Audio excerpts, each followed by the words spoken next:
Assalamualaikum warahmatullahi wabarakatuh. Waalaikumsalam warahmatullahi wabarakatuh. Kita pada dasarnya adalah pengamal zikrullah. Zikir menyebutkan nama Allah yang ada dipedomani dalam hadis Rasulullah SAW. Karena pengamalnya itu ada yang bernama Syekh Bahauddin, masyarakat menyebutnya zikrullah atau tarikah Naqsyabandiyah. Pengamalan itu berkembang tergantung kepada bobot dari pembawa amalan dan tergantung daripada bobot gurunya. Apabila gurunya berbobot, muridnya berbobot, menjadilah dia murid berbobot tadi suatu saat menjadi guru yang berbobot. Guru yang berbobot ini tentu banyak mempunyai murid. Ada yang berbobot, ada yang kurang berbobot, atau ada yang tidak berbobot sama sekali. Yang berbobot ini menjadi guru pula. Itulah salah satu daripada pendiri yayasan kita yang melaksanakan amalan zikrullah. Tetapi beliau ini karena kehendak Allah menerima ratusan anak asuh sepanjang hidupnya ganti berganti, 4 orang berganti-berganti disekolahkan dari SD sampai universitas, juga menerima pengamal zikrullah, sehingga tiba-tiba berkembanglah suraunya menjadi 523 buah di Indonesia. Sebenarnya namanya bukan surau, tetapi lebih cocok masjid dan kampus, karena ada yang besar berhektar-hektar. Di Malaysia mencapai 14 buah surau. Ini dilaksanakan terus. Berkembang pula lah untuk mendidik anak-anak ini. Biaya disekolahkan keluar tentu mahal. Didirikanlah Universitas Pembangunan Pajabudi di Medan. Setelah itu, untuk dapat mengendalikan surau-surau yang begitu luas, yang dipimpin oleh jemaah-jemaah yang kadang-kadang pengetahuannya kurang,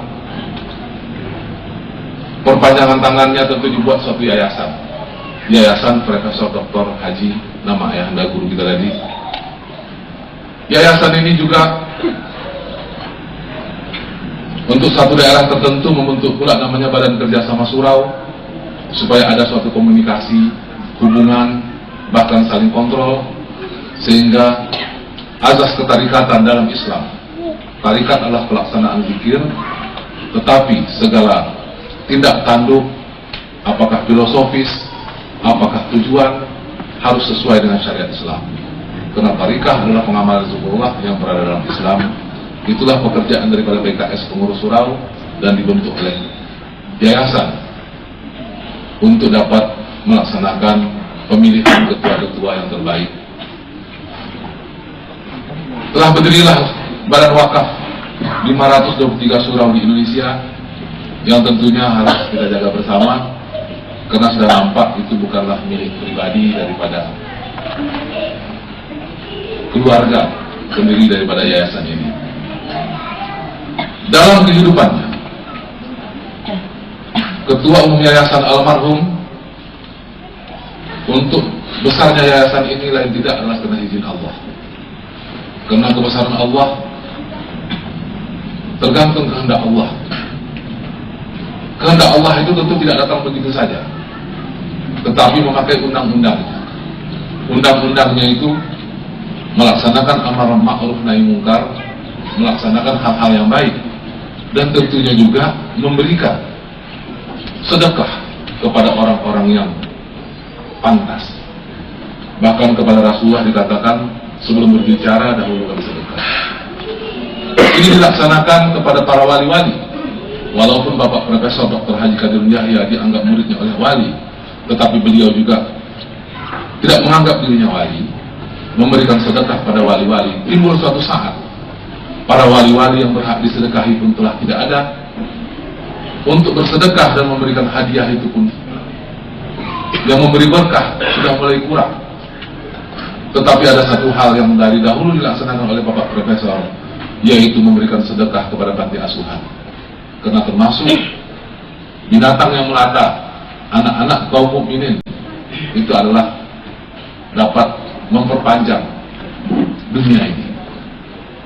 Itu dilaksanakan beliau semasa hidupnya, dan sampai sekarang ada beberapa panti asuhan, puluhan panti asuhan di Medan yang merupakan donatur tetap tiap bulan menyalurkan dana infak daripada jemaah, dan ada pula yang sewaktu-waktu seperti yang kita laksanakan sekarang ini, itu sewaktu-waktu di tempat-tempat yang kebetulan dikunjungi sambil memperkenalkan diri dengan kerendahan hati kepada saudara-saudara kaum muslimin. Maka itu, dari aliran manakah ataupun dari jamaah manakah, penerima ini tidak persoalkan, karena yang mereka pelihara adalah amanah kepada Allah. Yayasan Profesor Dr. Haji Qadirun Yahya di Medan bukanlah suatu yayasan yang di luar Islam, melaksanakan kerjasama MOU dengan Institut Agama Islam Negeri untuk menyampaikan tentang Tarikatullah secara resmi. Apalagi ketua yayasan kita pernah menjadi anggota MPR, pensiunan berpangkat Brigadir Jenderal, dan seorang profesor doktor daripada Universitas Sumatera Utara. Ini bukanlah orang yang tidak dikenal identitasnya, sangat dikenal, tentu memiliki pergaulan yang sangat baik dengan masyarakat, dan ini tentunya merupakan pedoman pula kita dalam pelaksanaan peramalan kita di sini. Jadinya itulah kami sampaikan kenapa acara ini terjadi. Mudah-mudahan dapat memberi berkah bagi kami yang menyalurkan bantuan, karena bagaimanapun doa anak yatim, bahkan Rasulullah berkata, kalau hati kita itu kering, hati kita itu keras, kita sapu-sapu kepala anak yatim, mudah-mudahan hati kita akan menjadi yang lembut. Itulah keberadaan daripada yayasan kita, dan ada profilnya. Sebenarnya bagus profil ini kita kasih yang bagus kepada kepada penerima bantuan kita dan tamu-tamu kita. Tapi nampaknya profil ini sudah buruk, mungkin sudah habis lah ini. Jadi barangkali perlu diperbaikinya. Di sini nampak kenapa berdiri yayasan ini, universitas, berdirinya pula riwayat hidup daripada pendiri.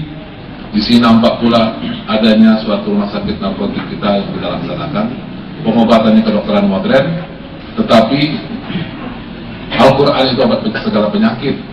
Apabila dibaca dengan rukun dan syaratnya, tentu mendapat hasil yang berbahagia. Saudara-saudara kami, pengamal zikrullah, dalam kesempatan ini juga kami sampaikan, baru 2 hari yang lalu kami merencanakan ke Yogyakarta.